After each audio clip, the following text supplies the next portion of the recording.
So tonight we're going to discuss MOOCs and LMSs, online and face-to-face learning, pedagogy and practice, outcomes and inspirations. We'll delve into the roles of students, faculty, and staff, as well as technologists, investors, and the state in the digital age of higher education. We'll talk about the place of campuses, computers, and the cloud. And we'll talk about the crises and opportunities for higher education. To paraphrase Mark Twain, is the report of the death of higher education as we know it an exaggeration? If you've been here all afternoon, you've already heard the beginnings of this conversation from each of our panelists.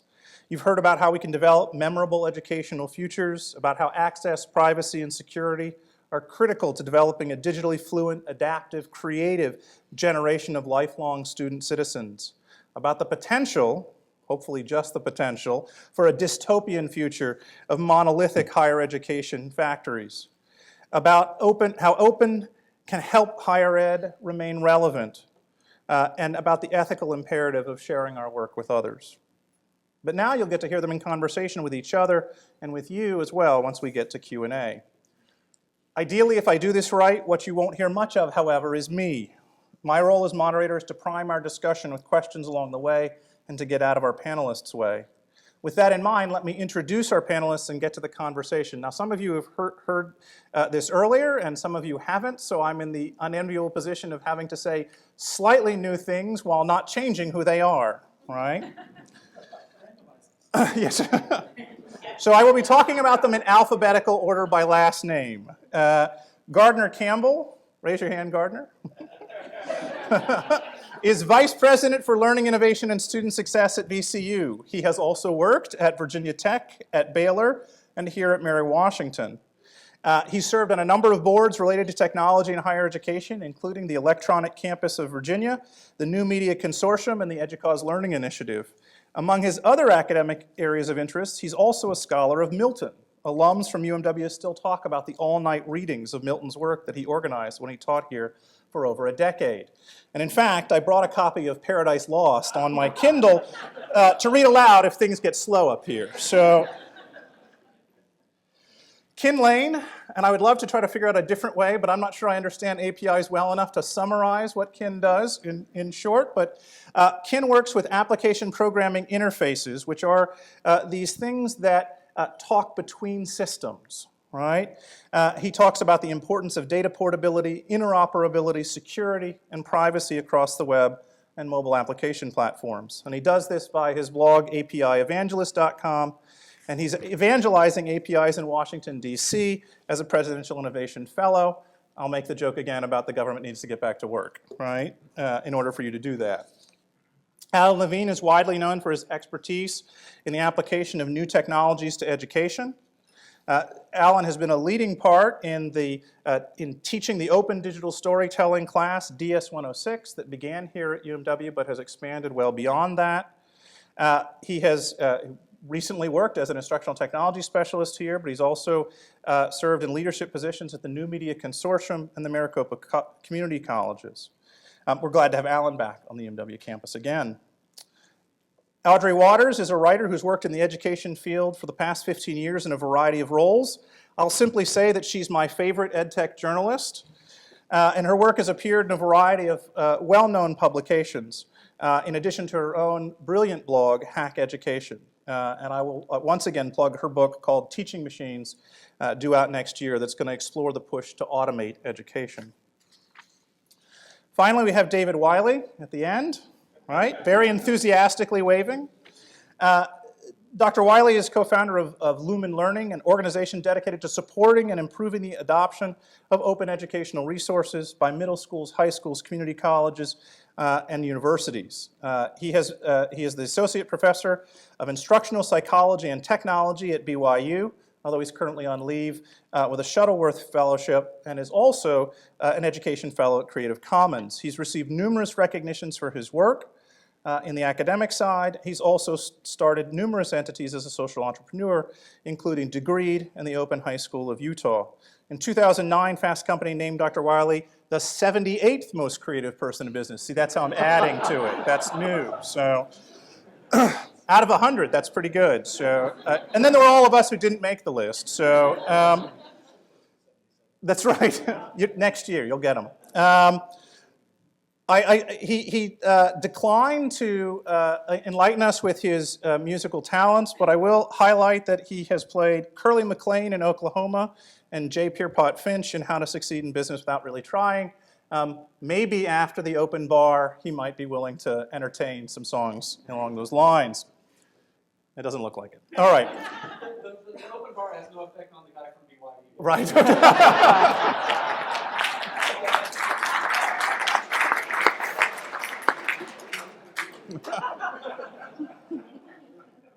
All right. So that's our panel. Engaged, excited, august, distinguished, combative. You pick your words. We're going to move right on to questions. I did give them the questions in advance. They didn't write anything back, so I assume that it's all fine, and I can ask them all 455 of them. It was pretty close to that, wasn't it? Yeah, okay. Yeah, turn it on. Is it on? It's like the flipped classroom. Yeah. You assign the lectures and then no one actually does. It doesn't work. It doesn't work if they don't do the homework, do they? Yeah, okay. Well, we'll see how they did. So I want to start off by asking each of you to talk about what you see as the most exciting developments in higher education over the last 5 years, right? And I want you to also look forward what will be the most exciting developments in higher education in the next 5 years. Who wants to start? The two people who have microphones, David or Audrey? Ladies first. Okay. Partially because I left University of Mary Washington off my list of top 10 surviving colleges. I will say this, but in all honesty, and I've written about it before, so it's on the internet, it must be true. I think that the domain of one's own efforts here are probably one of the most important and most innovative things I see in ed tech right now. For those who don't know, this is making sure that students and staff have their own web domain, helping them build the skills so that they understand what it means to be able to run your own domain, and then making sure as well when they leave the university that all of their content that they've created at the university website can go with them.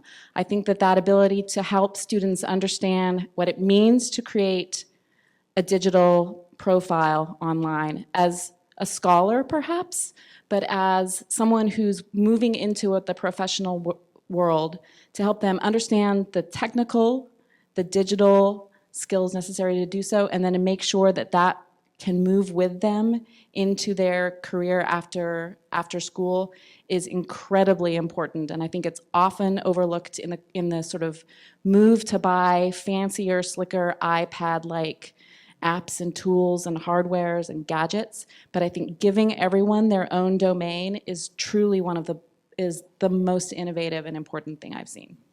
That answer is correct. Sorry. David?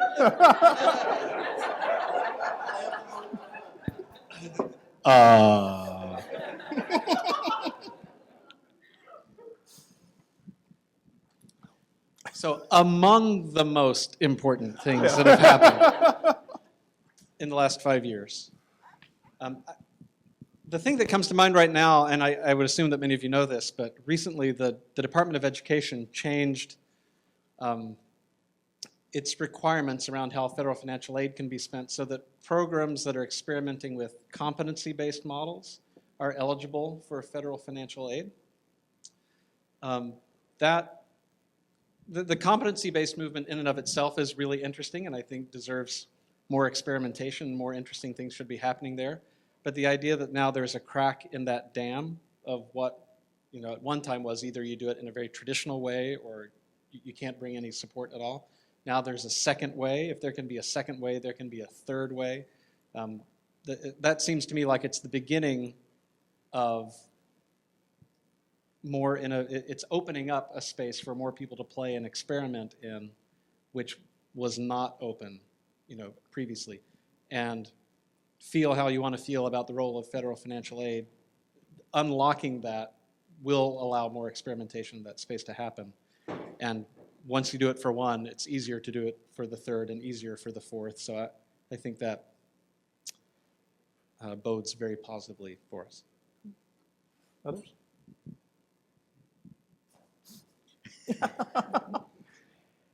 All right. I think the most important thing that's happened in the last 5 years, aside from a domain of one's own, and the loosening up of restrictions on federal funding for experimenters, has got to be, wait for it, what is represented by Google Glass. Yeah, I thought I'd get you to narrow your eyes on that one. We are looking at a very interesting moment in which the virtual and the real will be able to be blended in ways that, for example, will not mimic my behavior when I'm reading something off my phone and walking into things. But instead, we're beginning to get to that moment in which the world will truly become a writable surface, and that can be shared, it can be persistent. Now, we all know Google Glass is run by an evil company and so forth. Nevertheless, what that represents in terms of being able to explore that interface between essentially the world of mentation and the world of the material is very exciting to me. It's an extension, I think, of our, potentially, of our respect and elation over both worlds. I say potentially because this is where the role of education becomes crucial. None of these technologies conduce to good necessarily, but if used in interesting ways, what they can do to unlock aspects of human potential is pretty remarkable. I'll just say a shout out to a former colleague at Virginia Tech, Ralph Hall, who became aware of Google Glass because of a video I intemperately showed in a faculty development seminar. He got interested, he entered the Glass Explorers contest and talked about the way in which he would be able to do a first-person account of how a scholar prepares a course and then bring that first-person account into an ongoing first-person account, which he called scholarly cognitive life logging, essentially a way in which learning in the first person could be brought into the classroom as well.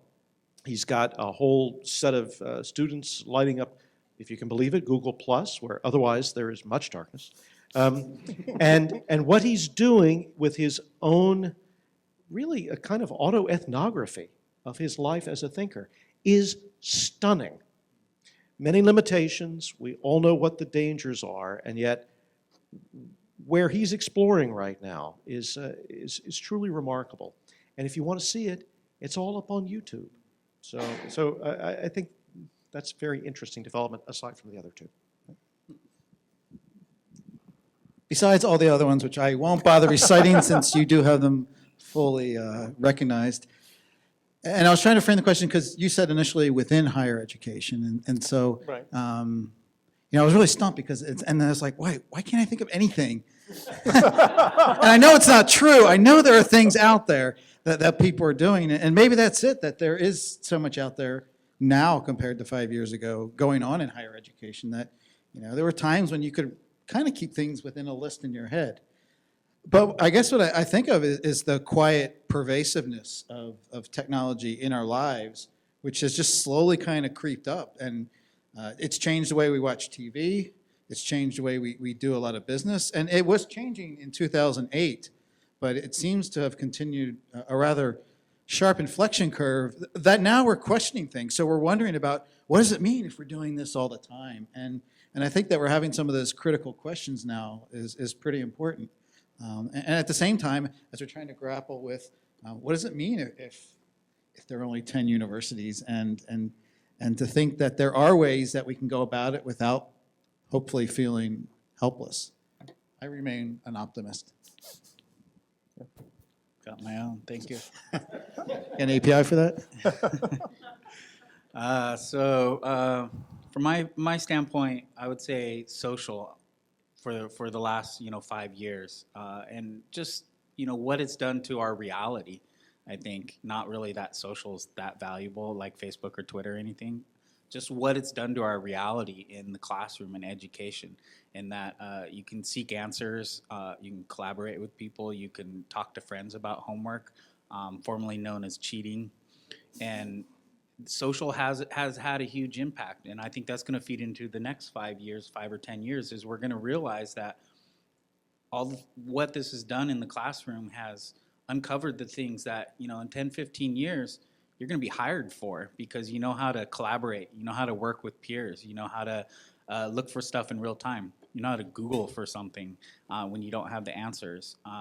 You know how to hack around firewalls and do things that you learn from your buddies on your social network, whether it's Facebook, GitHub, whatever. So I think what social is going to do to the classroom, I think it's rather painful right now, but I think down the road, it's going to liberate us.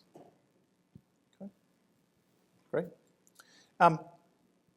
So who then who do you see as the major players? People, institutions, businesses, foundations in the digitally enabled higher education landscape? Gardner? Yes, you are. Yeah, no. No, I was going to answer the question. You're on. Students, Okay. beyond a shadow of a doubt, they've pulled us kicking and screaming into 2013. Not that they're always right, not that there's no value to expertise, not that we're just here to please the customer, blah, blah, blah, blah, blah. They're the ones who don't know better. They're the ones who don't know you can't. And they're going to be the ones who are going to be the major players going forward. Not because they're consumers, but because they are imaginative and they remain hopeful. That's my take.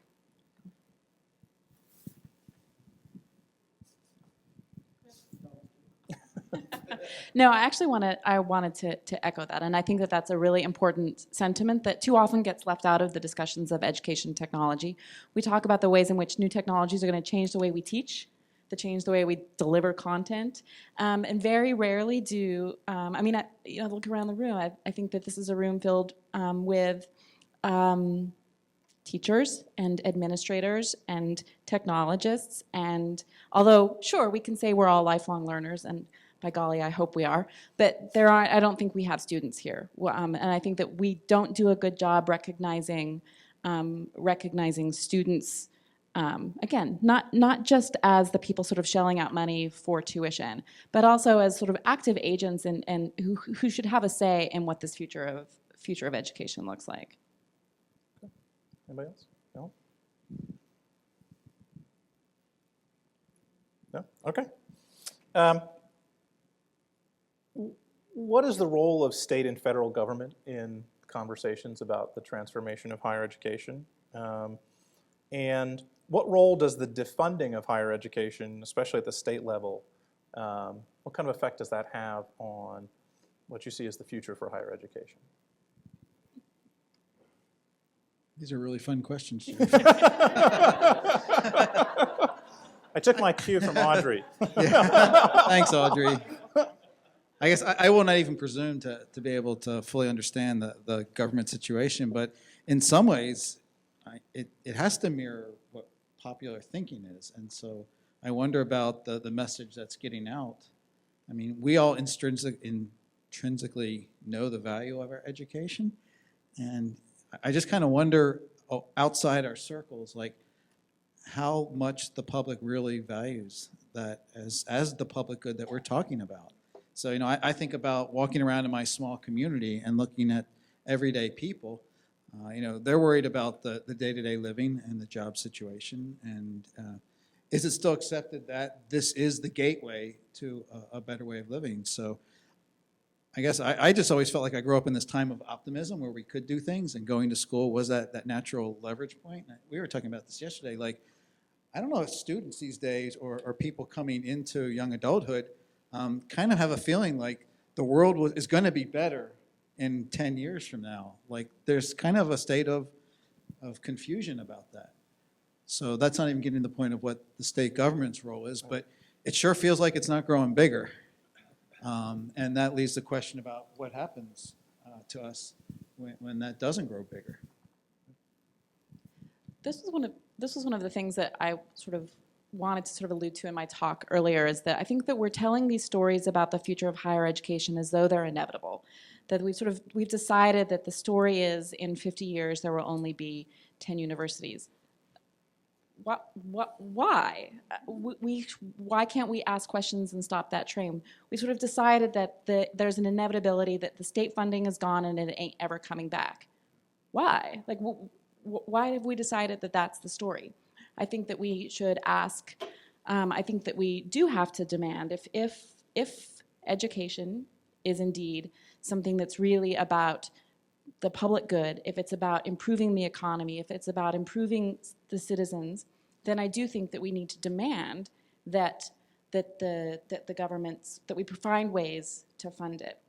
The state of California, where we have been living before we moved to Washington, D.C. To be furloughed, just passed a law that would dictated that community colleges, which I am a huge supporter as someone who dropped out of college and had a baby very young and managed to piece together a degree through community colleges. I think community colleges are such an important institution for so many people. And the state of California just passed a law decreeing a two-tier pay system, that the classes that are high demand classes, that the community colleges can charge more money for them. Well, of course, we know a reason that a class is a high demand class is because you've actually required it for graduation. So the community college, which was this piece in the American public education system that really was the open access to education, that allowed anybody to come in and take classes and hopefully move up that story that we tell, that if you get an education, that your lot in life will be improved. The fact that we've now decided in the state of California to sort of even add a two-tier system on that, I think, is horrific. And I think that we have to sort of be really loud, I think, in our opposition to these sorts of measures. And I think we have to demand more from the public. I think when we have to figure out ways to do so. Can I say something positive? Sure, Yeah. I guess. So several years ago in Washington, and then just this year also, this past year in California, and last year in British Columbia, we saw a government do something which at least I thought was really smart, which was saying, let's take a look at what's happening with all this money that we're giving to students. So we tax the public, we pull together a big pot of their money, and we make grants and loans to students who take, and at the community college level, turn around and above tuition maybe spend another 50% over again on textbooks. And so in effect, we've turned students into a valve by which we flow through public money to Pearson and McGraw. And we just do that year after we collect taxes, we give grants and loans, they hand it to Pearson and McGraw, and it just flows. And so a couple years ago in Washington, the State Board of Community and Technical Colleges got together and identified the 80 highest enrolling courses across the 34 schools in the system and said, for these 80 high enrolling courses, let's take a little bit of money and fund faculty to sit down and pull together enough high quality open educational resources that we can replace that textbook with material that's freely available. The legislature kicked in some money, Gates kicked in some money. In the first year of development, they spent $1.2 million on faculty, doing professional development with them, helping them understand about open educational resources, pull those together. It's estimated in the first year they saved students $1.4 million. In the first year. So now there's a new bill in California where they're going to do this for the 50 highest enrolling courses. In British Columbia, they're going to do it for the 40 highest enrolling. And of course, the overlap between their 50 and your 40 is 38 or 39, right? So the government is making some smart decisions about being a better steward of public funds, pulling people to actually professionalizing faculty, pulling them together to create and aggregate and design and kind of be in control, and leverage openness and leverage public funds in a way that gives me as a faculty member more control, because now I can revise, remix, redistribute the core materials I teach from. My students can do that as well. Oh, and by the way, it's free to them now. And it costs them, even though the taxpayers are paying directly for it, it costs them less than it used to cost them to just give grants to kids who turn around and buy $200 textbooks from Pearson every year. So there's role for government to make positive policy plays, and they actually have, in a couple limited cases recently, made some. So I think the big question with this, what is government's role? I think we as in education, as we're realizing everything's really shaky right now. What's going to happen with technology? What's going to happen to our institutions? Government's facing the same questions right now.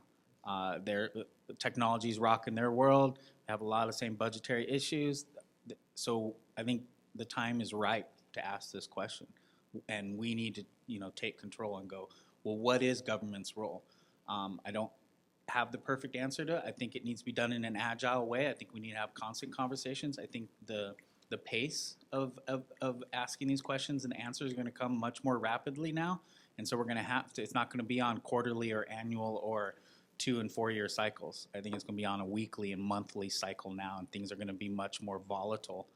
So we're going to have to get used to it and help government understand it and be a little more loud in how we help them make the decision of what their role in education is.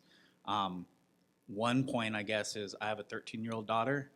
She's at a certain age right now. She's lives in Eugene, Oregon, and I would love for government to play more of a role in being the booster for the other departments to get her attention, so that she just doesn't focus on the sports when she goes to the U of O. I don't know if she's going to the U of O. I guess I jumped the gun on that one, but I should ask her.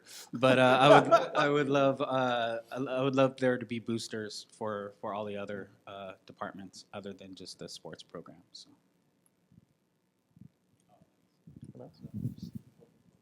Okay. Well, this is, did you want to say something? Then say something. Okay, sure. Wombat. That's what David said.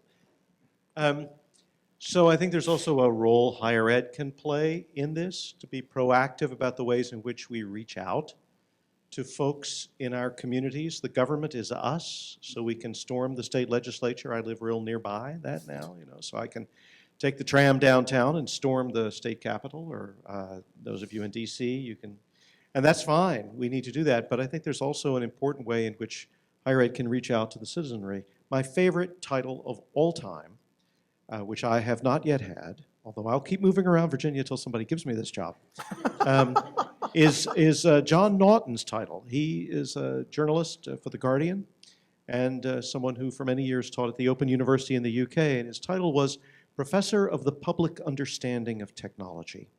I would like every department to have a professor of the public understanding of your discipline here. And I'd like that to be not an honorary position and not one that gets looked down on by the snarky scholars who don't sully their lives with the public understanding of anything. It should be the most prestigious post in the department. It should be one that's recruited most heavily, because that will, it seems to me, enliven the discourse, energize people with the love of learning, and believe it or not, even the most hardened cynic has got something that she or he is interested in. If you can find that light in their eyes, they're toast. We're educators. We can work with that. Well, I'm hesitant to go down again, but I'm gonna. So business and technology leaders have been telling those of us in higher education that we have our heads in the sand, that MOOCs in particular are going to wash over us and we're going to be out of business. So do public institutions of higher education have their collective heads in the sand when it comes to MOOCs, online learning, and the electronic delivery revolution? If so, what are we missing and why? You repeat the question. It's because your head's in the sand. Was that a serious question? Okay. I've had my head in the clouds, so I'm not I've had my head in the clouds pretty exclusively since 2005, 2006. I'm not in academia. I'm recently in government, which is a whole nother layer of sand. But so it's pretty lonely in the clouds sometimes. It's a virtual world. It's a virtual real estate where, yeah, I can make anything happen. I can plant ideas and make things grow and get really rich, but it's very, very lonely, and you don't have a lot of friends sometimes, hacking and coding by yourselves and doing this.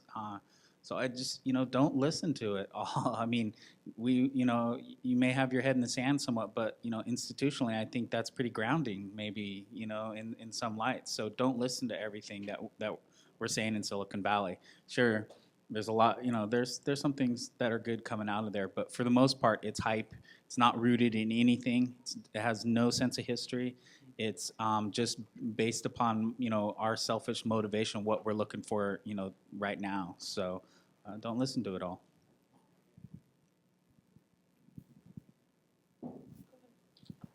So I want to propose that that's a false or. Okay. Okay, so do we have our heads in the sand with regard to MOOCs or not? Or are they the future or not? Right, to Audrey's comment about taking control of the narrative. So a little earlier today, I talked about this idea of the daily divide, the gap between normal life and what happens inside of school. There's not only one bridge across that gap, and it has the word MOOC written on it, right? There are multiple ways to get across that gap. The issue, it seems to me, is well, everybody knows the joke about how many college administrators does it take to change a light bulb, right? How many college administrators does it take to change a light bulb? Change? Right? Yeah, very good. Who had it? Somebody had it over here. All right. Grad student. When we're slow to change at all, and this is the Reformation metaphor I was using earlier today. When you're slow to change at all, then somebody else will change for you. And if you don't like the way that they change for you, don't critique the critiquers of the critiques of something. Instead of complaining about them, how about doing something yourself, right?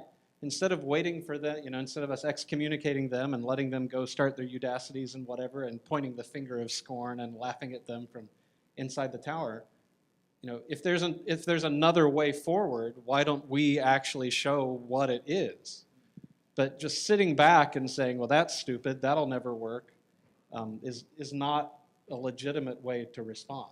A legitimate way to respond would be to say, well, there's people doing MOOCs, and we should have constant experimentation, so good for them. We'll see how that works. We think there's actually a better path forward, and here's what we think it is in Virginia. Here's a thoughtful way to address where society has gone and where we could go to follow them there as institutions, which is different from MOOCs and different from online learning the way we started doing it 15 years ago, and different from campus. It's something legitimately new. We're supposedly the places where new knowledge is created, right? So I think it's a false or. Okay. I think there's another path forward for us. Yeah, it's interesting. I was just in a meeting at lunch today. A couple of my colleagues were in that meeting, full of administrators. No one had their head in the sand. It was actually kind of breathtaking when we were talking about online learning and someone said, do you mean distance? And then everyone around the room, at least it felt this way to me, suddenly caught themselves realizing, granted it's 2013, we've been talking about this for a long time, that maybe online and distance aren't synonymous. I mean, this is kind of a major advance. People are a little nervous. People understand that there are things they don't understand. But I think the place where I see folks still with their head in the sand is asserting the unexamined assumption that what we have done face-to-face residentially isn't broken, that somehow that's the gold standard. And you'll hear people talking about the value of face-to-face learning, and they're not talking about Socratic dialogue in a seminar room. They're talking about 500-seat lecture halls full of folks. But we'll do lecture capture. And so, there's a way in which I have to agree with the very provocative title of a Clay Shirky blog post. Your massive open offline college is broken. And the extent to which there are assumptions there that we simply haven't yet questioned or haven't yet been brought to question is the extent to which I think we still have our head in the sand. That may be changing a little bit. Will it be changing in time? That's the thing that keeps me up at night now. I think that this is actually one of the things that I find so fascinating about some of these recent discussions, particularly in the popular press about education technology. For one thing, the fact that education technology is the subject of numerous New York Times op-ed pieces is fascinating. For those of us who've been at this for a while, we're like, holy crap, Thomas Friedman is writing about, and then we're like, oh, stop, please actually don't write anymore about ed tech. But we're actually having a discussion not just about the technology piece of it, although Thomas Friedman is mostly having a discussion about the technology piece, but we're having discussion about what good teaching and learning looks like. So even somebody like Saul Khan in Khan Academy, who's become sort of this hero for what can happen with making homemade, low budget, short YouTube, free, openly licensed content, putting it up on the internet. Now you have math teachers say, well, he's doing it wrong. And we're actually having interesting discussions of what good math pedagogy looks like. We're having interesting discussions of what good math pedagogy, like, how awesome is that? I mean, and it is really, I mean, it is on one hand unfortunate that we have to sort of deal with that and keep Thomas Friedman out of the conversation. But we really are having in the popular press, in common, sort of in common parlance, people are using the word pedagogy. Like, that's something that only you use in like one graduate seminar ever, and then you sort of forget about it. And I think that that's a really important moment, but I think if we don't seize that moment and sort of make sure that we're recognizing that it isn't just a matter of the technology piece, not just the online piece, but if we don't think about what good teaching and learning looks like all the time, then we really have lost quite an important moment to take advantage of, I think. And I mean, head in the sand is like you're not listening, and I haven't come across too many people who are not paying attention, and that's exactly what you're echoing. I mean, it's raised the conversation, and it is this disruption in the positive way about rethinking what is possible. And it's so new, there is time for it to play out. So there will be, I can't say the word because I took it out, there will be M's, that, thank you, that people will succeed in, and they could do very well. And it's the same somewhat spectrum of experience that people currently have in our institutions now. And I think it's time to let that play out. At the same time, I've seen an incredible up ramp in innovation in the way higher ed is thinking. Maybe it's a reaction to it. Maybe it's a continuation of arc that we've been going all along. But it's so complex and way too early to be calling something over or done or broken. Okay, so let's delve a little bit more into some of the complexities, because it's not just about MOOCs, but these large-scale MOOC companies or partnerships like Coursera and edX, Udacity, they've gotten most of the press in the last few years. That's where most of the attention's been. But as you point out, there are many other forms of digitally enabled learning, and that can take a lot of different forms, whether it's the University of Phoenix or American Public University, or whether it's competency-based learning that David mentioned in Western Governors University and others.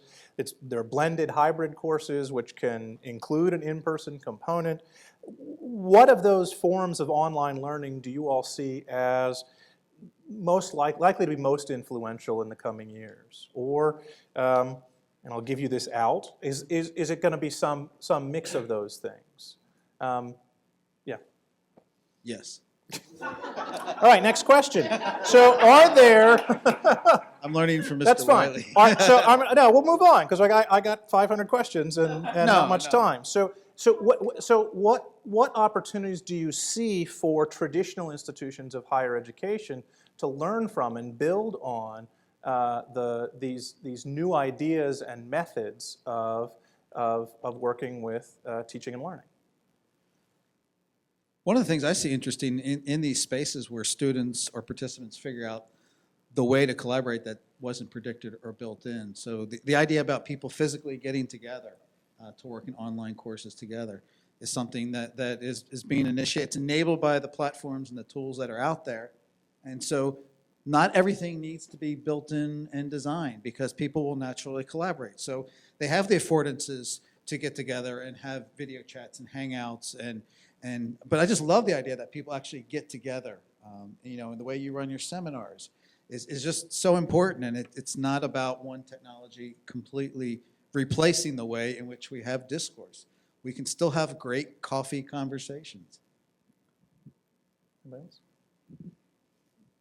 And I think it creates an opportunity for a legitimate scholarship of teaching and learning to emerge, right? When there are actual alternatives in how you might approach teaching, you can teach in different ways and see if one of them works better than another. And you can have conversations about what better means. And you can try it across disciplines, and you can try it across campuses and across grade levels. I think one of the, well, I think it's a tragedy that the scholarship of teaching and learning is typically completely unvalued. Not just undervalued, but unvalued. You know, physicists should publish papers on physics. They shouldn't publish papers about how you teach really effectively intro physics to undergrads. That's something else, right? That's not legitimate scholarship. You know, the Large Hadron Collider stuff is real scholarship in physics. But when there are legitimate alternatives, then you can ask questions about, well, blended versus face-to-face versus online, and what does that even mean, right? Blended could be 20 different things. Face-to-face could be 100 different things. So what are those things? And how do they actually compare to one another? And what does it mean for one to be better than another? There's a whole range of conversation we can have now, and a scholarship of teaching and learning that could emerge and become very legitimate and help us actually make some forward progress, which we haven't made in the past because, A, there haven't been a lot of alternatives in terms of how things got done. We don't have any kind of agreement about what better means except Gates Foundation telling us completion with a C or better, which doesn't account for grade inflation or any of the other shenanigans that go on in classrooms. So I think this idea of the possibility of real scholarship of teaching and learning is really exciting. I think it's a reflection of sort of an interesting illness within higher education, that we do have these disciplinary silos still, after talking about cross-disciplinary and interdisciplinary work for some time now, that the folks in this computer science department at Stanford would think that they invented the flipped classroom, right? So this thing that those of us in the humanities have been doing, forever, which is assigning students a novel to read, and then we come into the classroom and have a discussion about it, is something that the CS folks think is amazingly wonderful new stuff. And so I think that we have really failed to sort of have, again, this sort of meta level conversation about teaching, learning because of our sort of disciplinary silos in which we've long existed in higher ed. So I think that it is important for us to sort of crack down, and hopefully some of these discussions will start to sort of crack down some of those barriers. So the radical thing I usually like to say when I've run out of other radical things to say is that Wikipedia is the most effective online learning community ever invented. We can argue about that, not right now, but yeah, okay. All right. Aside from DS-106, Wikipedia is certainly, but here's the point. Wikipedia came out of nowhere and took us all by surprise. So I think one of the things that we might think about when we think about what the next convergence will be in terms of the way learning communities form themselves and move forward is to be ready for a surprise. Wikipedia will never work in theory. It will only work in practice. That's the joke about Wikipedia. But there are many other ways in which this crazy blend of the synchronous and the asynchronous, high bandwidth, low bandwidth, text, image, all of it coming together. I guess I am talking about DS-106. Okay, that was for you, Jim. Yep. All right, that's the extra $25 tip. Thank you. But we should understand what it is that doesn't change so that we don't look to change in ways that are simply repetitions of what we already know. There will always be value in expertise. There will always be value in sharing that expertise. There will always be people who want to become more expert at whatever they're interested in. And if we can figure out ways to do that, or if we watch what people are naturally doing and find ways to make that stronger and more effective, that's where the next big thing will happen. Chuck Jubin likes to say there were no acoustic guitars before there were electric guitars, which, when you think about it, sort of blows your mind a little bit. I'm done. Can't follow that. Yeah. Drop the mic. Okay. So, in this world, I mean, is the traditional four-year student a thing of the past? Is that likely to be no longer the way that most students will get an education of some kind? Jeff McCLurken in the Chronicle of Higher Education has a recent piece on lifelong nonlinear learners, and that this is the future. And the Wall Street Journal just published a piece within the last week that had much the same sort of argument about it. I mean, I guess my question here, if you don't want to answer as the traditional four-year student thing of the past, I mean, how realistic is it today for a potential college student to sort of create their own education, to create their own program? And does an education have to be coherently constructed or integrated?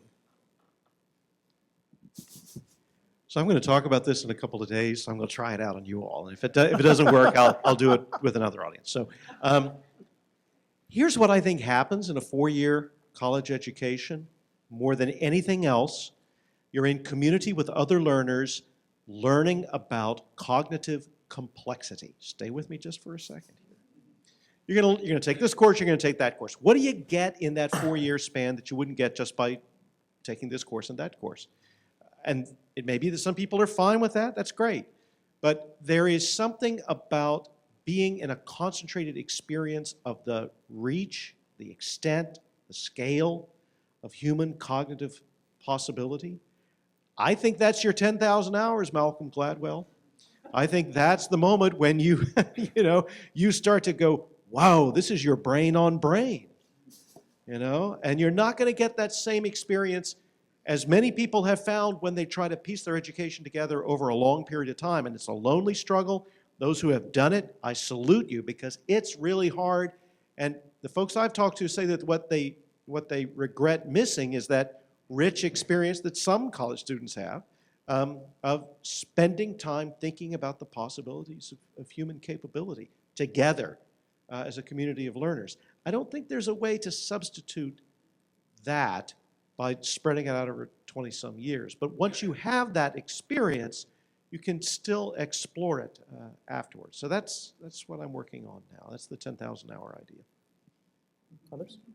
I guess I feel as though in some ways we have a nostalgia for a moment of higher education that never actually existed.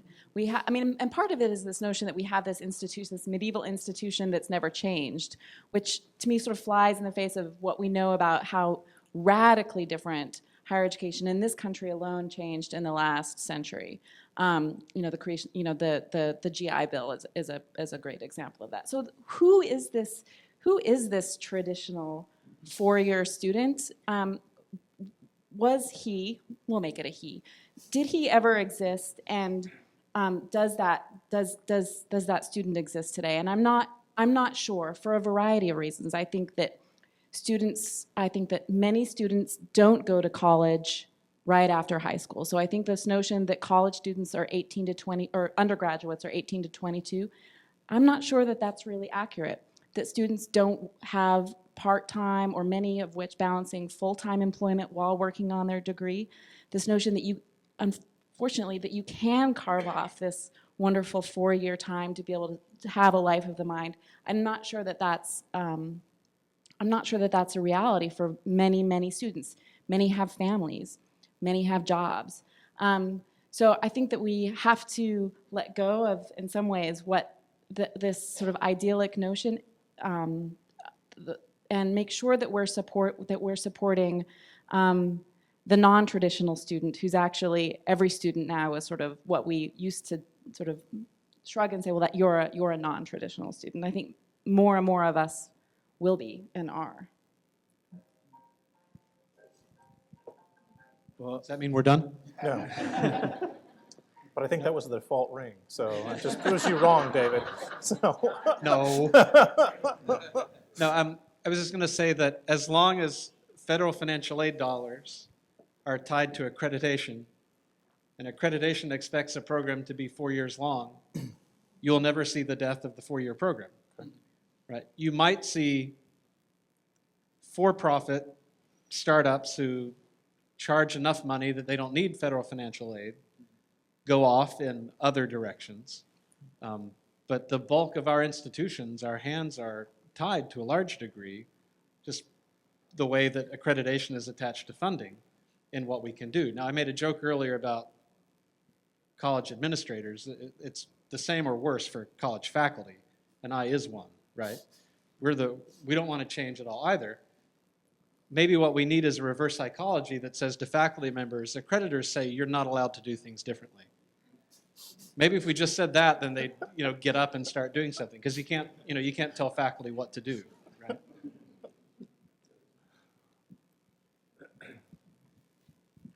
Well, I was just going to build on what you were talking around the myths of the 4-year student. Just wait till some of the myths are broken coming out of Silicon Valley. I mean, you can't talk about the hell that it is being VC funded and being in a startup, because you'll never get funding again.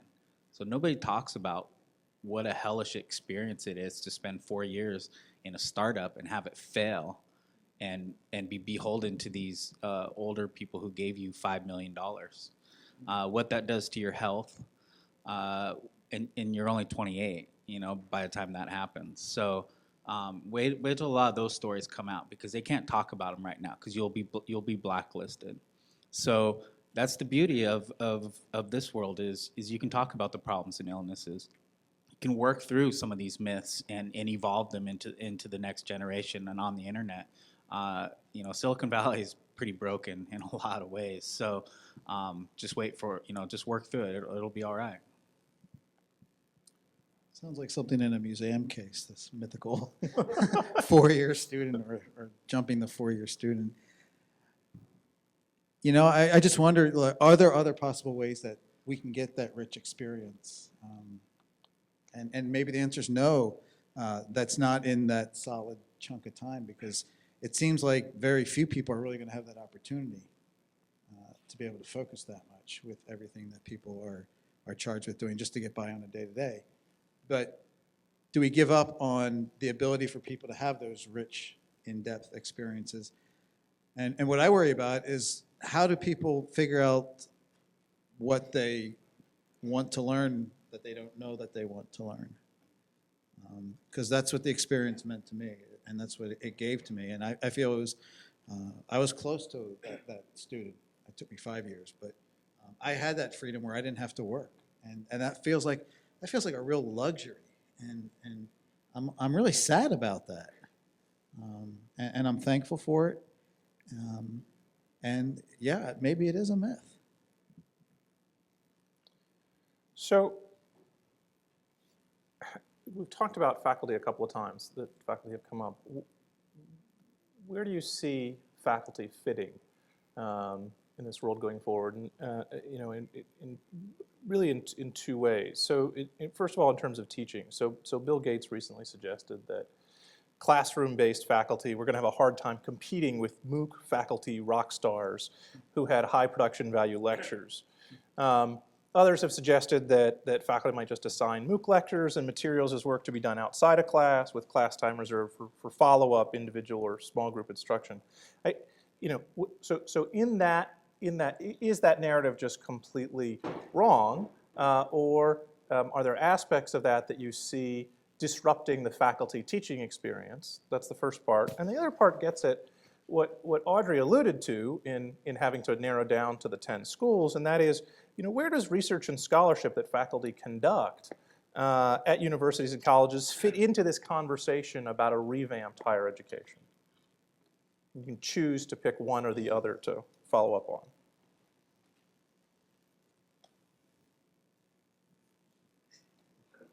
No place for faculty. All right. Well, I often find myself in a very difficult and challenging position as somebody who left academia, dropped out of a PhD program, feeling as though what I needed to be a healthy human being was never going to be taken care of by faculty, by the people who were supposed to be my peers and my mentors.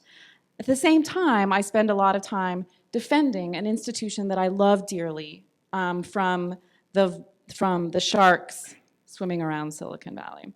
But so real ed talk here. 75% of people who teach college classes are adjuncts. It sort of blows my mind that no one noticed the labor relationships in higher education until MOOCs came along. And so I feel as though there's a lot of very difficult conversations that faculty have been incredibly complicit in, that have created a situation where the dream that I once had as a graduate student of becoming a tenure track professor are gone. And so I think that it's very challenging to sort of move forward with discussions and think about what will faculty labor look like? Because 75%, we've already sort of taken away tenure or the tenure track positions for 75% of instructors already. So it's not actually, there's not that much more sort of walls for people to climb to sort of have completely stormed the barricade. And so, I mean, I don't know. But, yeah, I don't know.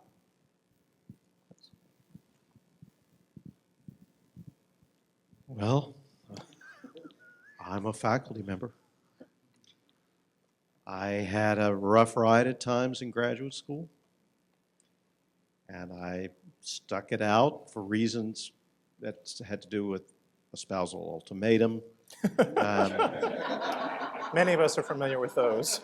And the ultimatum went like this: Gardner, you can be a radio DJ or you can be a professor. Either is fine, just choose. And I will also share with you that when I was on the cusp of not doing a dissertation, my mother passed away, and I thought, the suckers can't do anything worse to me than this, so I'll just write the dissertation anyway. But I was not in residence anymore because I couldn't stand to be in that atmosphere anymore. And yet, you know, my 4 years as an undergraduate were completely transformational. My first year in grad school, I thought, why is everybody complaining about grad school? This is wonderful. Then it got to the second year, and I started to go, oh, okay. And maybe this keys on something Audrey said, you know, this higher education thing at its best is pretty remarkable.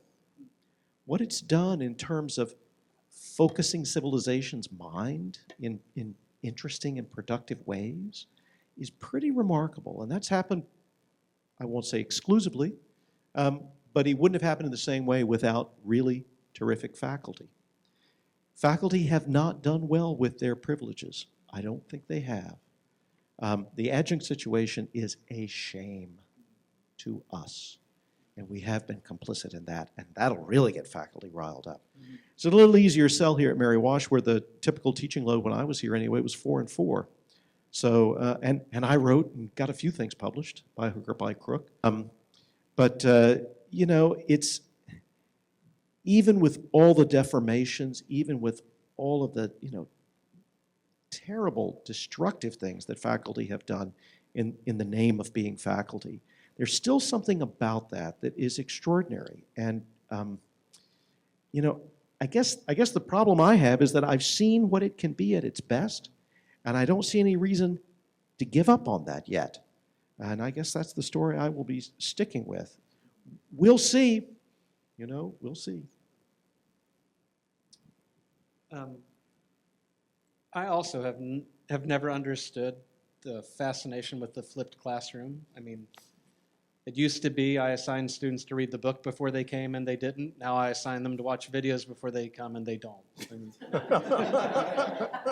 what is it that's magical about video compared to the book that makes this flipped classroom thing this great revolution?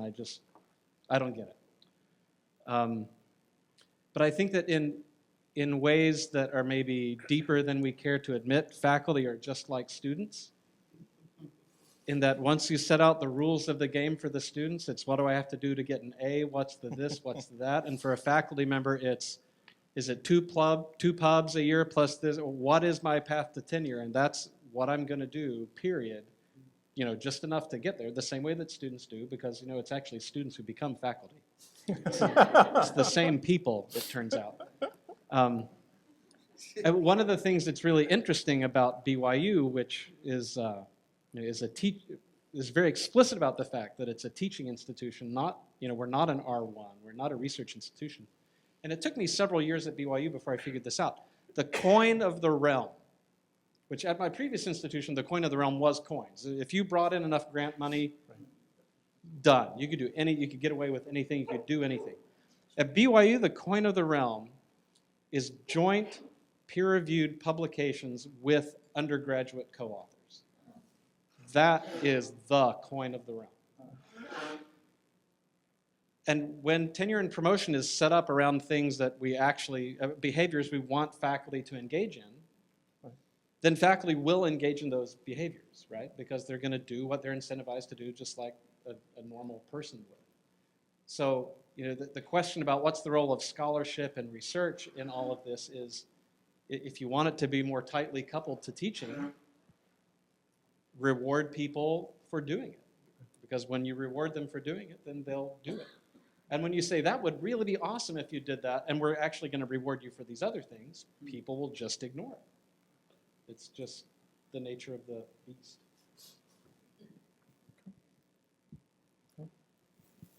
Okay, so let's look forward, right? Solution time, right? So where to go from here? Where do institutions of higher education go from here? And what are the? I'm not asking for the complete solution because we wouldn't want to let anyone know that. We want to keep that here. So what are the opportunities? What are the sort of points of investment that institutions of higher education can be making that you see right now that would address some of these concerns, that would address many of the concerns that we've talked about, address the issues of narrative that we've talked about here?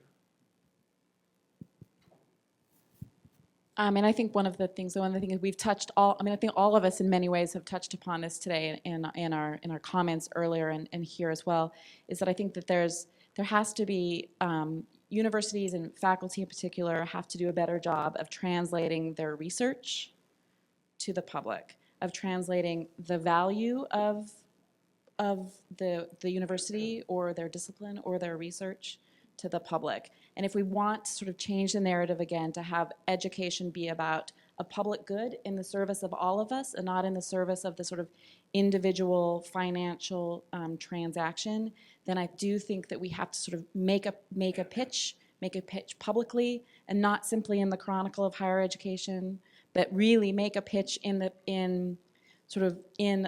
more widely read in the popular press as to why what we do matters. And why what we do matters doesn't have to be sort of curing cancer or engineering, self-driving cars or breakthroughs, scientific breakthroughs. I mean, why does your work matter? I mean, I know you're on the popular press. I saw you on C-SPAN, so you've got it covered.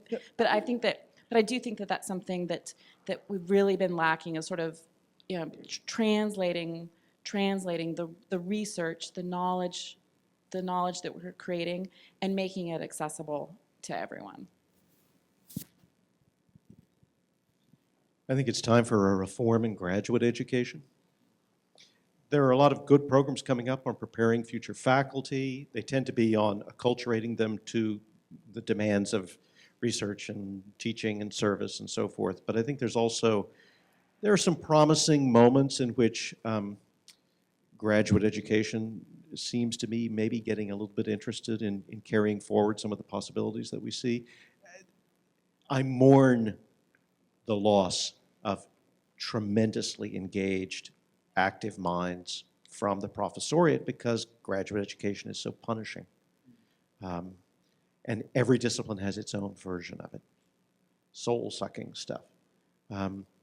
If there's a way to interrupt that cycle, I almost said a cycle of abuse, I think it would be worth exploring. And I think that some really successful tenured faculty who have got some capital to burn that way might lead by example. It would be really interesting to find graduate education becoming something that was more deeply engaging and less punishing. So over the last couple of years, I know there are different names for it, but I've really become infatuated with this idea of the disposable assignment. The assignment that I don't care about and that you don't care about, and you know that I don't care about it, and I know that you don't care about it. And you're going to complain to your friends when you have to write it. I'm going to complain to my friends when I have to read it. I'm going to give it back to you. You're not even going to look at it. You're just going to wad it up and throw it away. And everybody involved in that process hates it. Everybody realizes that it's pointless. and it's just I want to be done with it as soon as I can, and you want to throw it away as soon as I give it back to you. How we get beyond those disposable assignments to getting to a place where students spend their time doing something that they feel is productive and adds value to the world.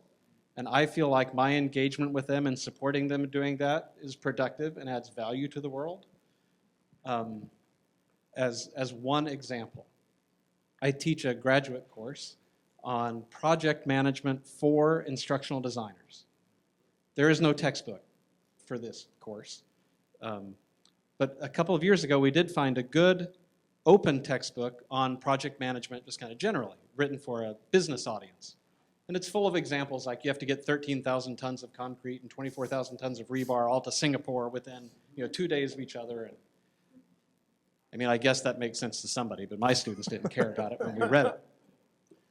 But for the last several semesters, the only assignment for that class has been we break up into teams and we are systematically rewriting the textbook. So one pass through, a team took all the little examples pulled out in the yellow boxes, deleted them, and rewrote them. Now, to rewrite that example, you actually have to understand enough about what the chapter is saying to be able to write a useful example, right? Another team rewrote the assessments. Another team went around and found some practicing project managers and instructional design groups and did little video case studies and said, for the next 3 minutes, talk about interacting with people in projects. That's the title of chapter 7. So now every chapter has these 3 little video case studies running through it. Every student that engages in that knows their homework is actually something useful that'll be read and used by the next group of students that comes along. Now that textbook's being used by faculty at other institutions.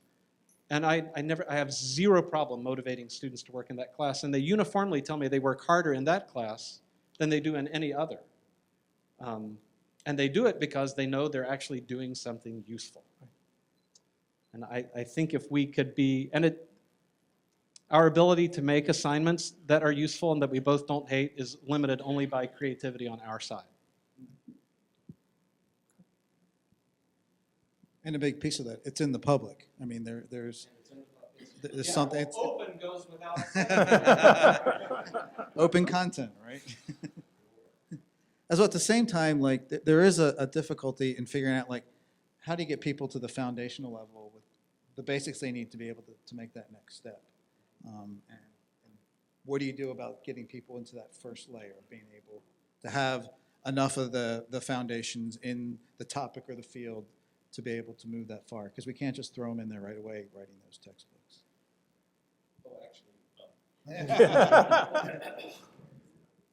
Just to build off that, I mean, I would, take the 2 leads from the tech sector right now.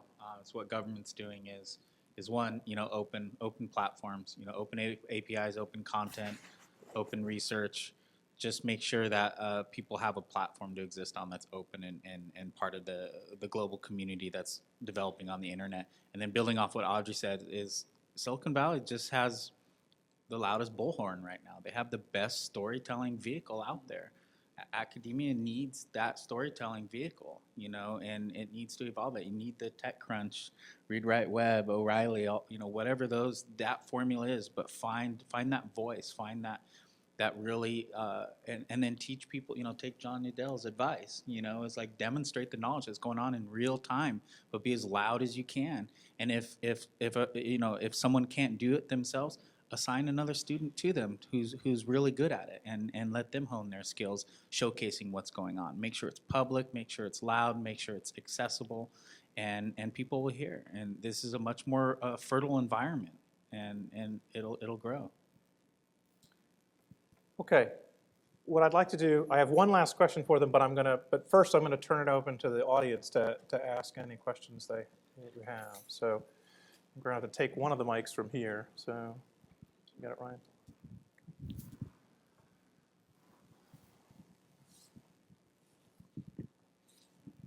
Thank you. Thank you. I'm a community college guy, and this has been somewhat revelatory here tonight. From my standpoint, what I would like to see you guys do, and this is more of a comment than a question, but it could lead to some questions. We've been teaching online for like 15 or 20 years. And I thought it was interesting when someone, I can't remember who, said, oh, they're not actually distant students. Well, we figured that out back in 2000. So I'm just saying we've kind of been there. But where you guys could help us is when we talk about, and I think David spoke to it most, is dealing with a lot of the, I mean, we're teaching 15 or 20 hours a week. And some of the things that are getting out there are things that, as you point out, both faculty and students are questioning. And helping us with that is really a wonderful thing that you folks, the four-year school folks, have time to do that we really don't. And the second comment, I'm about done, just has to do with, I think, where you can best be positioned. And I think Alan and Ken, you talked about this a little bit, is all of that stuff that's happening with technology is going to happen. It's out there. We don't have much control about that. And to me, the strength and future of the four-year schools is figuring out how you can best leverage that in the residential setting.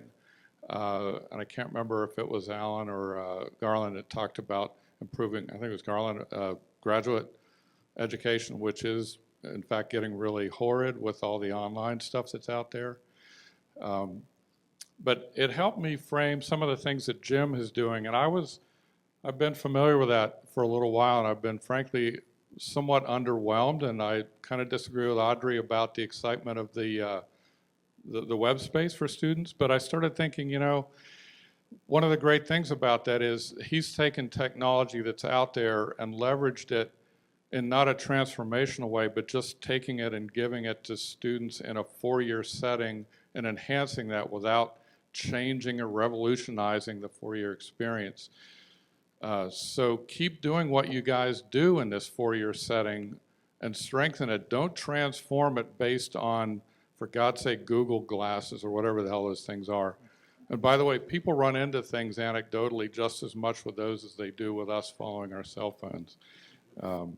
So keep doing what you guys do, but take it and keep it here in this residential setting. I was a parent of two kids that went to our fine four-year Virginia State schools, and I value that, and for God's sake, don't lose that. I wanted to get rid of them for 4 years and make sure they were hanging out with you guys. And the last thing I'll say is, Alan, you said something about maybe transforming that so it isn't a four-year thing. I think that's the best thing we could do with all this technology is still make it residential, but maybe the 16-week semester twice a year, summers off, is silly. Let's fix that. Thank you. Any comments? Okay. All right, other questions? Yes, hi. I'm Katie, and I'm actually a student at George Mason University. So there is a student here.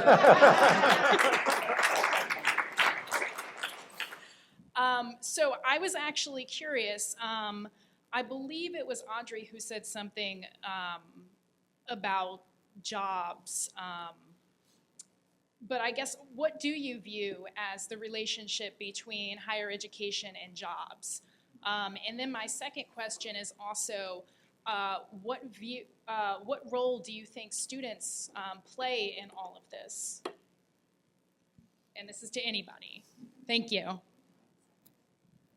On the job thing, I think Audrey and I were talking about, it just seemed like a couple years ago, there was all the talk in the media about how it was important for people to come in with these well-rounded schools, that the liberal arts major was the ideal employee, and that seems to have vanished completely.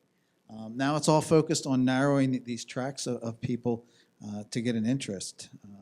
So I don't know if that really answers that. It just seems curious that it's really changing this focus on trying to track people into their future paths. And probably most of us here did not train to be what we're doing, and probably for the rest of the room. And do we know that's the state of the game right now? How well people are they tracking from the programs that they're graduating from into where they end up being employed? Well, I'm a real outlier here. My son just graduated from college, and he went to a college where there are no letter grades. They're all narrative grades. There are no majors. Everyone gets a Bachelor of Arts. Everyone stands up. You have a Bachelor of Arts. Sit down. That's commencement. Yep, that's it. Seriously, there are no departments, no majors, etc. So what he did with his concentration in filmmaking and storytelling, which is what he called it, he, of course, became a tailor's assistant for an artisanal clothing manufacturer he got that gig because the artisanal clothing manufacturer who based his designs on video game characters had that design featured on Kotaku, which is a gaming blog, and the orders blew up. So it went from 50 to like 2,000. So he called my son and said, hey, come up and cut cloth. And so my son did that and then ended up mastering computer-aided design in cutting cloth, and then moved to Somerville so he could work in IT with Zipcar. So moral of the story is this. I think what his four-year education equipped him to do was to be alert to opportunities and to be around other people who were alert to opportunities, which gets back a little bit to what I said earlier in defense of the mythical four-year education. That's not to say that specific content doesn't matter. It does matter. But it is to say that chance does favor the prepared mind, and preparation is an interesting and elusive concept, and there has to be this meta level in which you're prepared to keep yourself prepared. So for me, narrow forms of workforce preparation aren't getting at the whole picture. So I'm sorry to hear it went away. I guess I was asleep when that happened. But I still do believe that liberal learning has a tremendous amount to offer for workforce readiness. So to answer the opposite of the question that you asked, and if we haven't had enough dystopian end of days kind of scenarios so far, did any of you see a couple of weeks ago Udacity announced something that they called the Open Ed Alliance? Has nothing to do with Open Ed. I don't know if you saw that or not. You might have said a few naughty words. But do you see what the end game of the Open Ed Alliance with Udacity is, right? So it's Udacity offering courses that were written by NVIDIA, AT&T, 23andMe, Autodesk, Google, that if you take one of those courses and you pass it, if you take the course and you knock the Autodesk course out of the park, and I'm Autodesk, I don't care what other courses you've had, you know how to do the parallel programming I need, I'm just going to hire you. Because I custom wrote a course to filter people with the skills that I need, and when I find them, I'll just hire you. Now, if businesses can go direct to student, as it were, and find them in this way, and our traditional four-year schools can't hang the threat of, if you don't have this four-year degree, you cannot get a job.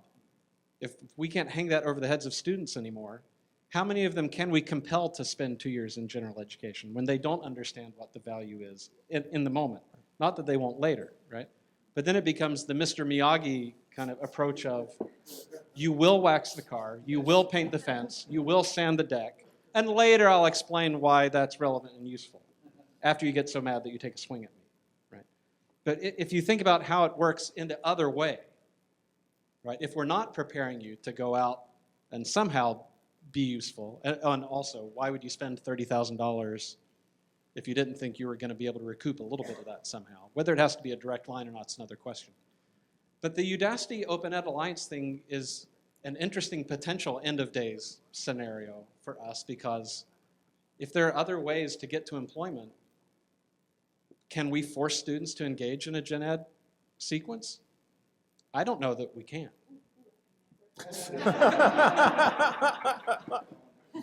Well, I mean, I think that if we lived in a world in which if you had the Autodesk skills and that you were hired by Autodesk, that you could guarantee that you would be working at Autodesk until you got the gold watch, then maybe I'd be less upset. But I think that the world and technologies are changing so quickly that if you're preparing students to master some little Gidget Wizmo programming doodad that Autodesk offers, there's no guarantee that that's going to be around 6 months from now, let alone, why would we ask students to to specialize in that. That's the notion of a broad liberal arts education, is that a student can graduate studying Milton even, and be able to actually, hopefully, be able all to be able to quickly learn to build the doodads without actually having to only get training in doodadadry.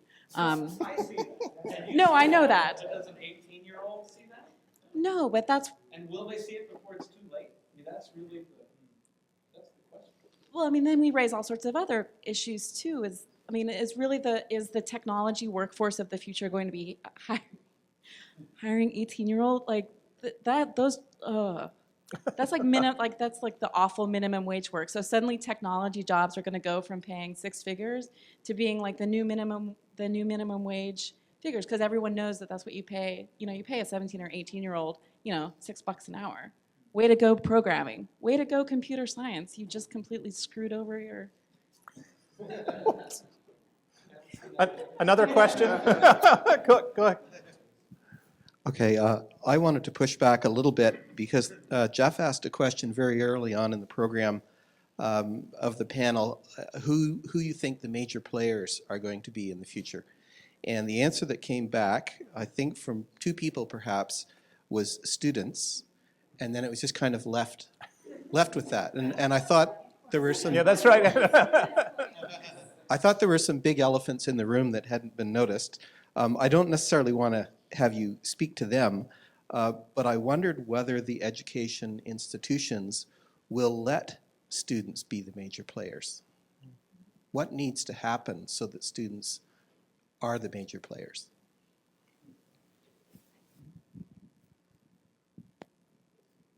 Katie, is it? Yes. All right. You're sitting down. I don't know, it's a big question. We're going to have to get over ourselves, first of all, as institutions. We're going to have to understand that student interests are not irrelevant, nor are they definitive. They are a starting point in an extraordinary collaboration if we have the depth of heart to empower that. What can I say? The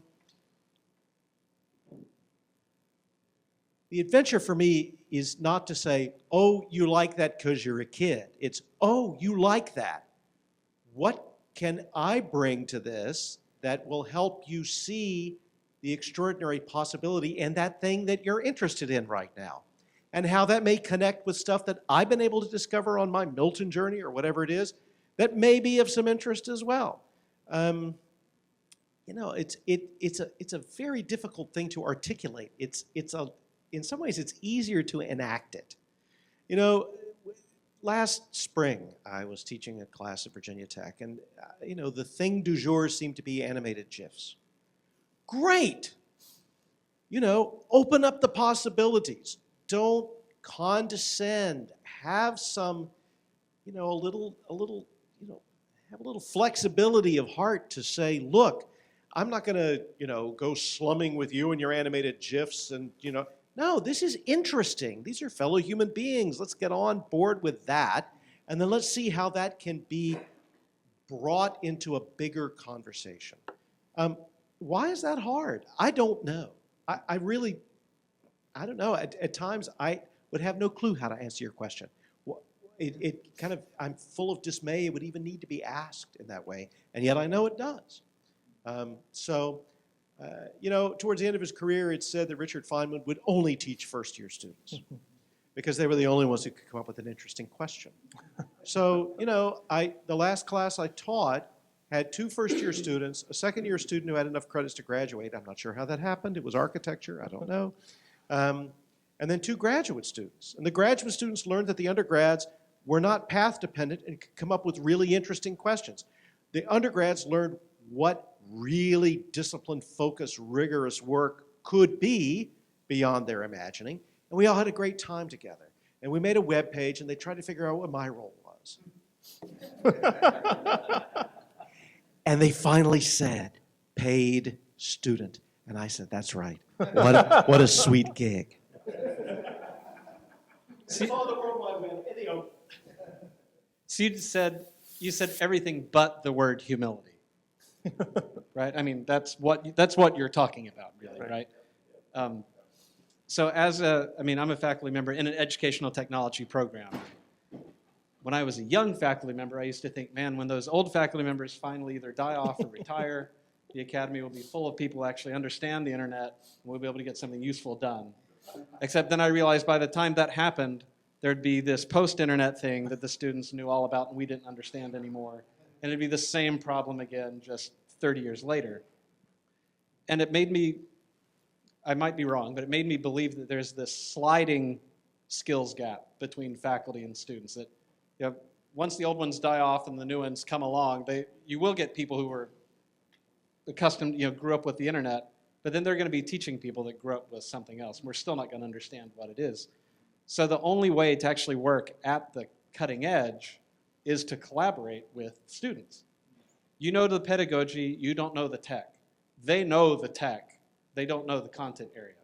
The two of you can actually do productive things together if you structure the kind of activity you have them do in such a way that you engage them in this collaborative way.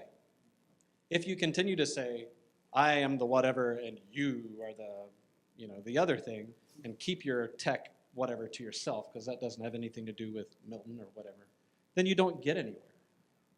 But when you take them as an equal and say, okay, you bring all this crazy tech stuff that you know, and I'm going to bring all the content stuff, and let's throw it in a pot for a semester and see what comes out the other side of it, then really interesting things can happen. And as the faculty member in your classroom, in control of your pedagogy, you can do that. I don't need an institutional initiative to tell me to get rid of disposable assignments. I can just decide I'm going to do that. Yeah, I would just offer a quick friendly amendment because, first of all, you're right, humility is the word. And it's hard. The second thing is, students are masters of certain kinds of content. Yes. Many of them have been reading in their bedrooms while they were, not doing the SOLs. They were actually pursuing things of interest to them. And I can't tell you the number of times the students come up to me and said, Dr. C, that was so interesting. Have you read? And then they'll say, this book. Or have you seen? And then it's movie. My students were after me for years to watch Waking Life, which is an extraordinary movie. And they would just pester me to death about it because I was slow and not because I was arrogant. I was just, I'll get to it. Finally, I watched it and I was like, oh my gosh, you've changed my life. And it was true. I can't read all this stuff. I can't see all this stuff. Feed me, people. Give me your Spotify playlist. I need to know.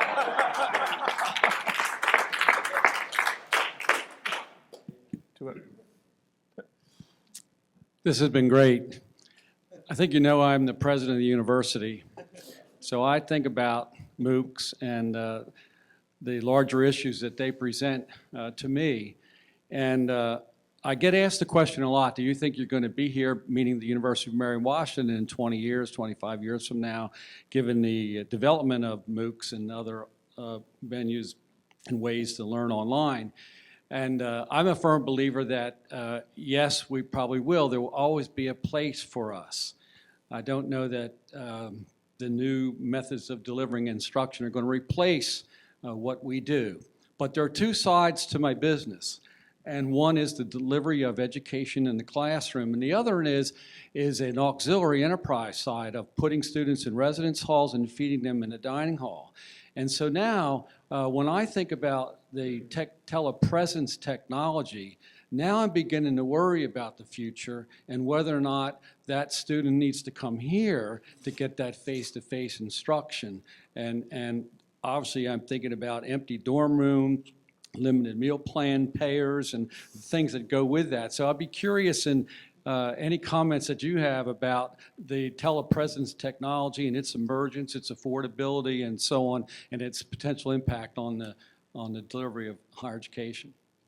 Well, Facebook's starting a corporate town. They're moving all into a campus so you can live at Facebook and work at Facebook and eat and have your laundry done at Facebook. So maybe you guys need to come up with a way to massively do startups and displace them. And you could come up with a whole new way of doing entrepreneurialism and startups. I don't know.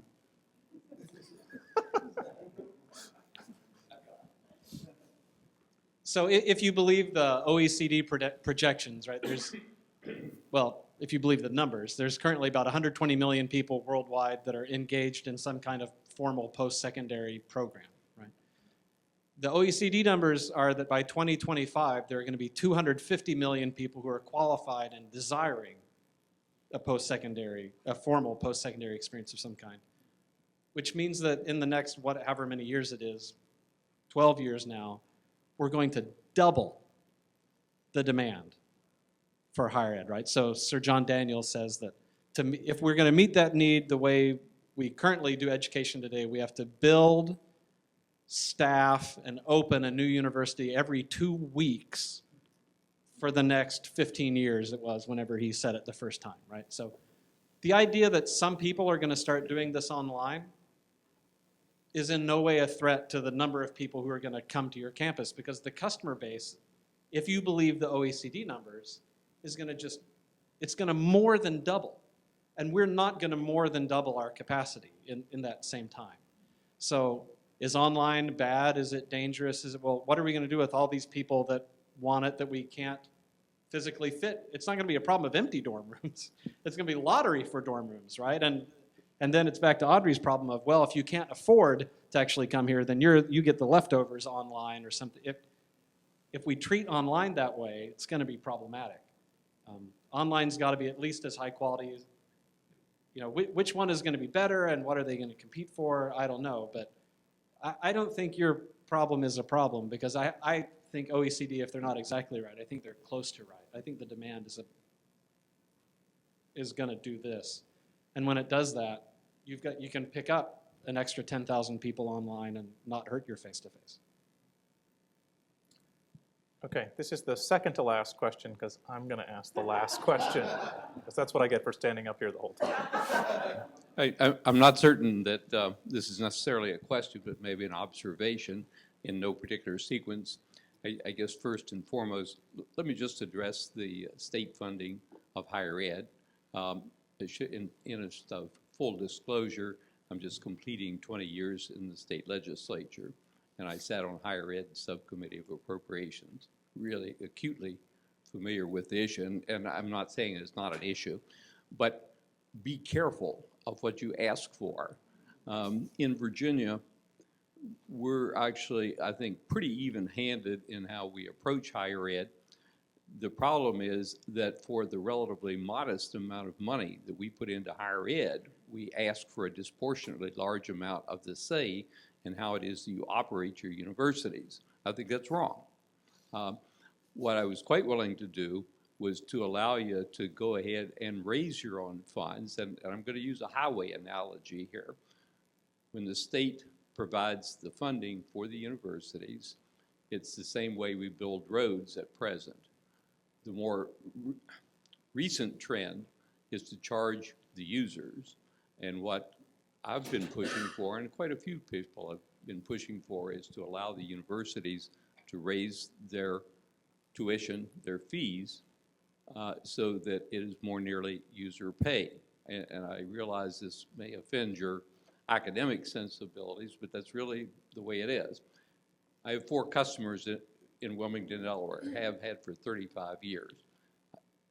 Over that 35 years, I'd hate to tell you how many fathers I've heard say, my kid's going to Virginia Tech, going to ODU, they can get a George Mason, they can get a first-class education for literally $10,000 a year less, even if they paid in-state tuition in Delaware.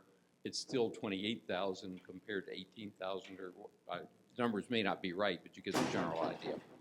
Second comment, technology has a profound effect on every aspect of your life. You mentioned some of them, but the ones that, I'm a technologist, by the way. The most profound impact it has on me is not how I live my life or what I do for recreation, but actually how I make my living. I used to have a nice big office, and later we turned it into a room for references, and we had just a huge room full of references. You know how many we have now? Don't have any in there. In fact, we've got our servers in there.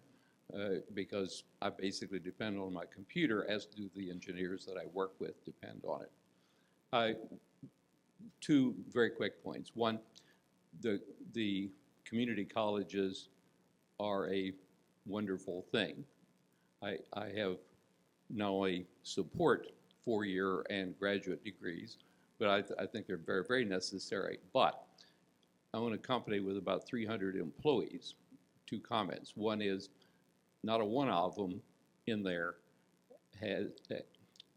does not have something greater than or of greater content than a high school diploma. In order to be competitive in the business, you have to know something, and they didn't get it from high school.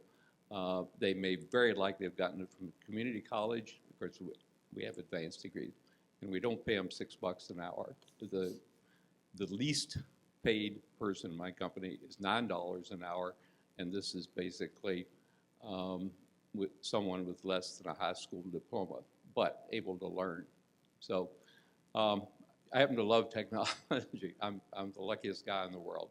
I get to make a very good living doing something that I would do as a hobby if I didn't make a good living from it. And I get to work with people that I like and respect. And for me, that's the biggest incentive for becoming a technologist. I'll just lump it generally.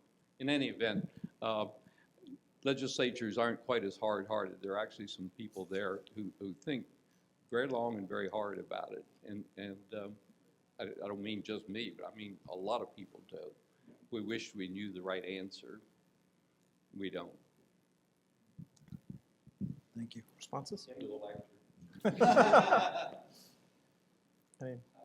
Yeah? I mean, so the CIO of the University of Utah is a friend of mine, and he told me recently that last year state funding accounted for 7% of their budget total, about 10 here, and that they'd been told within the next 5 years to expect it to either approach zero or become zero in Utah. So, you know, your comment about the disproportional say in what goes on relative to funding, I've shared that. I think is an interesting one, and I'll be curious to see how that plays out as more of these get closer to zero. I'll be shocked if that occurs. Well, we get shocked all the time.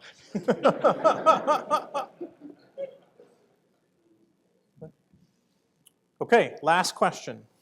And I'm going to ask, given that we have run over time a little bit here, that you limit your answer to 2 sentences. Not 140, not 140 characters, like 280 characters. So, and we will be counting. Jim, that's your job. What does the landscape of higher education look like in 20 years from the student's perspective?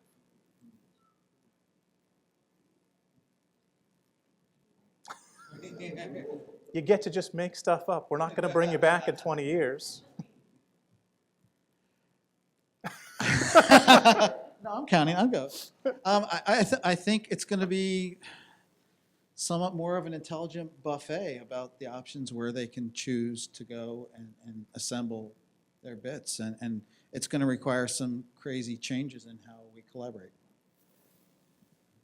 I think it's actually an amazing time to be a learner.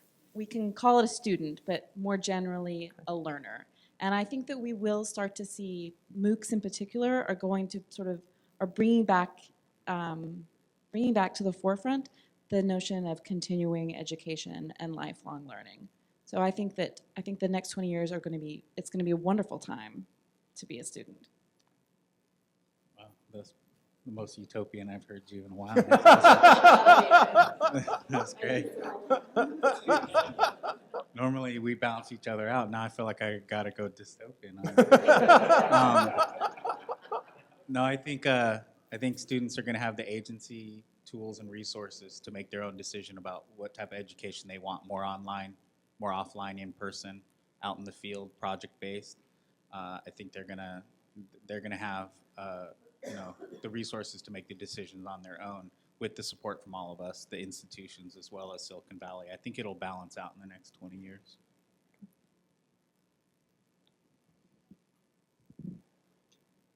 I'll riff on that social idea. I think we're going to find a way to keep the most resonant learning communities that we find along the way in play throughout our lifetimes. We'll have our favorite courses, our favorite colleagues, our favorite teachers knit together in ways that we can't imagine right now.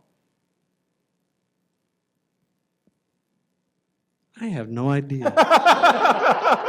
Come on, you had the most time.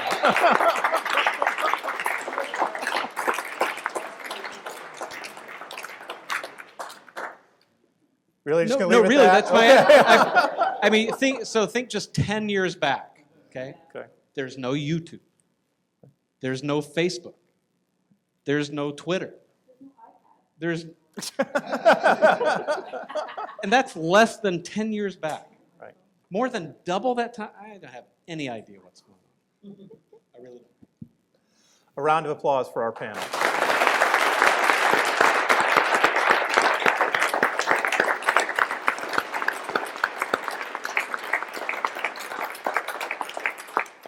Thank you very much. Hope we'll see a lot of you at Open VA tomorrow. Thanks. Have a good night.